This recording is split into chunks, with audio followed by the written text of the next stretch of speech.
I think, if we can have, you know, just one person be able to like reflect on what's the impact of my values beyond, what I want, we can think of that and then there can be a ripple effect. So my name's Nick Lennon. I'm the director of the Center for Leadership and Intercultural Engagement here at Mason. And a little bit of my background sort of related to this. So I got my PhD in educational psychology from the University of Texas at Austin. And this is actually my 15th year here at Mason as a director. My main focus is ethics, morality, and helping people work across differences.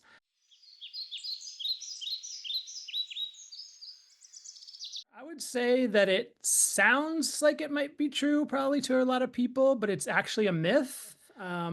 So really that statement is kind of looking at consistency. Are people acting in line with what they say their values are? But actually being consistent may or may not be ethical.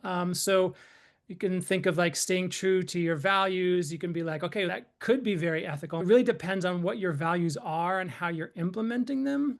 If you imagine or think of your least favorite leader or dictator of all time, so would it really be good if they stayed true to their values, no matter what those values were? People, when they think of values, they think, okay, well, these are good things and positive or whatever. But if we're looking at it as this is something that people hold as important, people can hold some things that are important that actually could really harm other people. There's a quote from the Josephson Institute for Ethics, which says, all of us have the power to choose our values, but it does not follow that all choices and all value systems are equally ethical.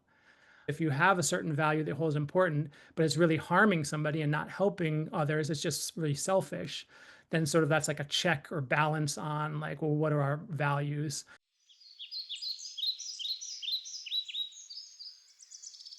Kind of have like the 5 A's of sort of ethical leadership or whatever.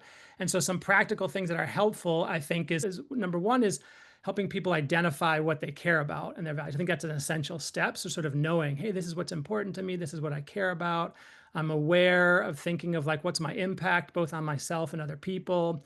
So there's basically 5 A's that I'm going to mention. So this is the first one, which is awareness. So are we aware of what our values are? Like what's their impact and that kind of stuff.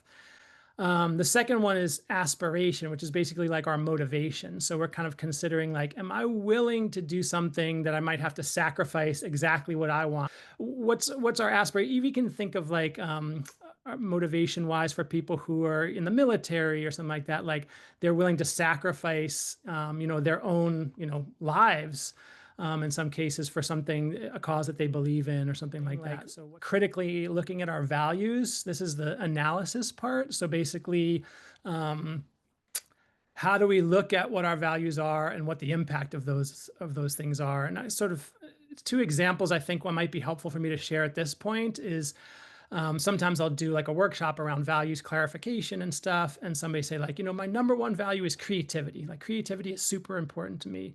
And one of the quotes we have from Rushworth Kidder, who's the founder of the Institute for Global Ethics, from a book called How Good People Make Tough Choices. He says about creativity, some want to include words like creativity, which I try to suggest seems out of place on a list of moral values. Since were it there, every honest but very unoriginal individual would have to be defined as immoral. So you can think of creativity like you can be creative with, how you torture somebody, an extreme example, or you can be creative with how you cheat somebody out of something. So creativity is more like instrumental. So like, are we looking at our values as maybe a hierarchy, like things that are sort of instrumental to get to a more important overall value? And Kidder would argue that creativity is that. You don't have to agree with that, but just kind of starting to think critically about our values. And then another example would be courage. So some people say courage is my top value, most important thing to me. And then another quote from Kidder from his book, Moral Courage. Courage is different. It's important not for its own sake, but because it leads to higher things. It has, as Susan Sontag writes, no moral value in itself, for courage is not in itself a moral virtue. Vicious scoundrels, murderers, terrorists may be brave. So basically, courage for what purpose?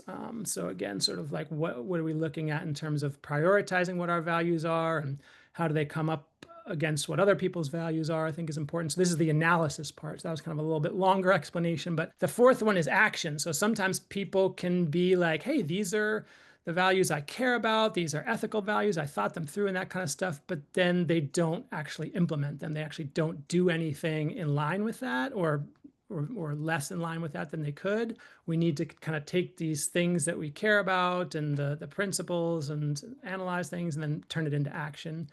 And then the last of the 5 A's is is adaptation, which is basically reflecting and revising for the future. So like after something that you did, like how did it go? Like kind of think back on it and what would you maybe do differently next time if you could do it again? So we can kind of have an iterative learning process.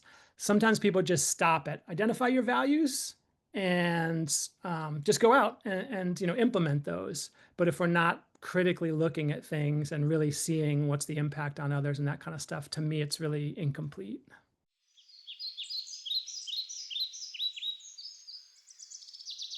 I would say, a fair amount. I mean, I know there's this the book Meditations by Marcus Aurelius, like a sort of Roman emperor or whatever, who talks about like each night, like thinking through, like, what did I do well today and what could I have done better and that kind of stuff. Some people that might be oppressively like too much or whatever. Because I think sometimes it's easy to kind of get in a pattern of just doing whatever. And we have something called the self-serving bias where, we sometimes, myself included, like do stuff that's better for myself. And then if I stop to think like, oh yeah, I forgot to like pause and think like, how is this going to affect other people and that kind of stuff. So, if you can do it, find some time each day or once a week or whatever. I mean, to me, like sometimes people think, okay, so ethics, that's like big questions about like, you know, capital punishment or abortion or this kind of stuff. Like to me, ethics is everyday decisions. Like, should I recycle this or whatever? Or, what decision should I make when I'm trying to figure out what to do in a team? Like these are things we're making every day.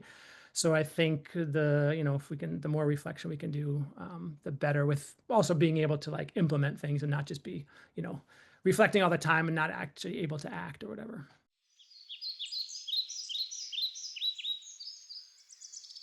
I think it can be really helpful to like reason or analyze things together in a group, because sometimes we might think, oh yeah, well, I know how this person thinks about this or that. If you think of political differences these days, you're like, okay, well, this person is this, political side. So that means then I know all these other things about them. But a lot of times there's a lot more nuance when you actually have a conversation with someone who has a different opinion than you do. So I think sometimes our individual values, if we kind of talk with others, sometimes in like a values workshop that I do, we'll break people into groups and say, can you agree on shared values that, all people or multiple people should hold? And so then you kind of have to get out of thinking about like, what do I care about and this kind of stuff to, okay, maybe I need to adjust based on what others care about or what other people's values are. And then sort of even branching out, because the leadership stuff we do, we kind of help people understand themselves as individuals, and then branching out to like groups, and then even more broadly to society. And you think of, a culture or a country or, different places, like where they're shared values. And I think a lot of times people think, well, it's just everybody's going to have completely different ones. And there's actually a fair amount of overlap when you look at the research about values cross-culturally. They might be implemented a little differently, like respect. It might look a little different. I lived in Japan for a year, and like respect looks a little bit different than it does here. What would be respectful? But the underlying principle of respect is deeply held in both places. Okay, these are the values, and we're going to be sort of implementing them in an absolutist way. So like I go to Japan, like this is what I think is, the US top values, whatever. And like, I'm not going to like adjust for the culture or anything. I'm just going to implement these, we don't sort of adapt. We just kind of, in a rigid way, implement these values. I think that's a big problem. On the flip side, if we think, okay, well, I'm just going to be completely wide open to whatever values anybody has, whatever they think is right. I think a lot of people, when they stop to think about it, they think, oh yeah, well, I want to be open to a lot of values, but certain things will cross a line.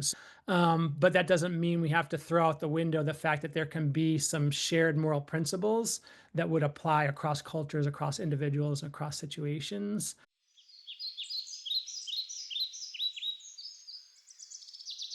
Two main things where discussions of values, I think, can go off base or go wrong or whatever. So number one is not critically looking at our values and just be like, okay, because of the examples you shared earlier. And so I just wanted to re-highlight that part and sort of thinking of what are some ethical principles that are, stood the test of time over 2,000 years of moral philosophy and stuff. So I think they're not things that are taught as commonly these days, and I think they can be really helpful. Being able to, like, once we've reflected on these value stuff and then kind of turning it into action, because I think usually when I ask a group, how many of you know somebody who says they're about certain values but then their actions don't show that, and usually hands always go up. So something I think is really important is um, understanding rationalizations. So when are we sort of convincing ourselves, okay, well, this is not that big of a deal or whatever, and we're sort of rationalizing a behavior that deep down we really know is not a good thing to do. Another thing is when people are in groups, a lot of times there's something called groupthink. I imagine many of you have heard of that before, where you kind of like, let's just get along and let me agree with the group or whatever, because I, want people to think, I'm one of them and that kind of stuff. And then groups end up making terrible decisions because they're just not using reasoned problem solving. They're just kind of making a decision based on, let me go along with what the group says, like conformity and that kind of stuff. So in terms of like where we can go off base with our values, a lot of times it can be social pressures, even time pressures, like we're rushing somewhere that can take us off track, or even like, my boss or somebody who has higher power than me is sort of like telling me to do this. So, I just need to, can take a lot of courage to stand up for values that we think is right when other people are sort of pressuring us. I think putting up things as reminders, like around, so it's like as a habit, ever. But I think we can use technology. I think technology sometimes can be a challenge or take us away from things, but I think we can use it to create habits of like, reminders of like, am I thinking about this? Am I living in line with ethical values that I've sort of reflected on, or that kind of stuff. So whether it's, posting up like a vision board or having a reminder on our phones or on our calendars, or even blocking, I like to even do things like block on my calendar time for things that are not a regular meeting, of like, if we want reflection time, we could do it for a lot of other things. So like when we have time to do things, how do we put it as a habitual thing in other parts of our life, I think can be really helpful. Are we aware of when we've done something where we convinced ourselves to do something that's, not the best idea? Can we catch ourselves? There's a quote from a Holocaust survivor, but like he basically said that there's a space between like a stimulus and response where we can kind of choose our behavior. So like it's almost like mindfulness. Like, can we catch ourselves when we're trying to make a decision about something and say, do we have like standard questions that we can ask ourselves? Like I said, I'm really big on questions because there's not really clear answers all the time. But then I think some particular things for moving well to action is, can we bring in outside people, say for the groupthink stuff, can someone play devil's advocate and be like, why is what we're planning to do not a good idea? And then really kind of trying to address that, or bring in somebody who's not in the same hierarchical chain of something and have them like look at what people are doing and be like, hey, I think maybe you're going off track here, because there's a lot of evidence that people's action sometimes can be really off base because they're just agreeing with others. Particularly for people who are in positions of leadership, I think it can be really helpful to um, have things where they don't necessarily share their opinions first. They allow others to share their opinions because they recognize that the power that they have, it might take off track. It's a lot more difficult for me if I'm in a group to share an opinion that's completely different from what everybody else says. If I don't know, if I think I'm the only one, oh, but I'm gonna be in this meeting with this other person who I trust and they know I'm doing it, and they're like gonna help encourage me to like not just say yes when they're, I don't have time to do something else, or someone's taking advantage of my, kindness or that kind of stuff. We have somebody who is on our side who will hold us accountable, or like somebody who will, encourage us to be courageous to do something that we know we want to do or whatever. But Yeah. if one person does something, the ripple effect of somebody else seeing can be very inspirational for others. So I think, if we can get beyond the, okay, what is my success or my values or my well-being only, and think about, how is this impacting others and also myself. It's not bad to think about ourselves, but we can think of things, how can it be a positive impact on both ourselves and others? And then the ripple effect of that can kind of spread all throughout society.